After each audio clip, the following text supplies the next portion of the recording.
Hujambo na karibu ndugu mpenzi mtazamaji kwenye kipindi chetu cha Weledi wa Kiswahili, ambapo hapa niko kwenye chuo cha Nairobi Aviation. Nimeweza tu kutangamana na baadhi ya wanafunzi wa wanahabari, na hapa sipo peke yangu, niko na nguli ambaye ni mtangazaji wa soka anayejulikana kama Job Nyongesa, na leo hii maswali yetu yatakuwa kizunguka kwenye uwanja. Ndugu mpenzi, unaitwa nani, unasomea kozi gani na maisha yako vipi?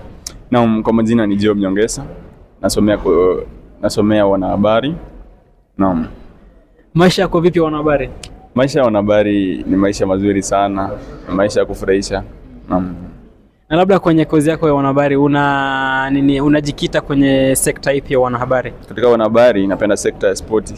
Mara nyingi napenda mambo ya uwanja hivyo. Uwanja. Sasa maswali yetu leo yatazunguka kwenye uwanja. Uko tayari? Naam, niko tayari. Uko ready? Ready kabisa. Swali la kwanza, Job, tueleze tu labda referee kwa Kiswahili tunahitaji.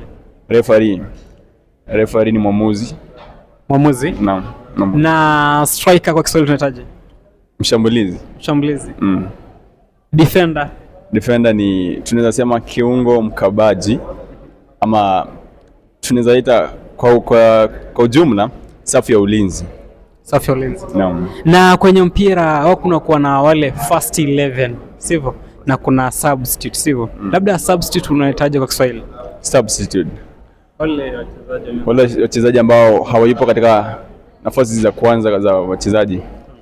Naam, naweza sema wale ni wachezaji wa akiba. Wachezaji wa akiba. Naam. Swali la mwisho kabisa. Kwenye post. Au kuna na chuma ile kwa Kiswahili tunahitaji? Naam, mtamba panya. Naam.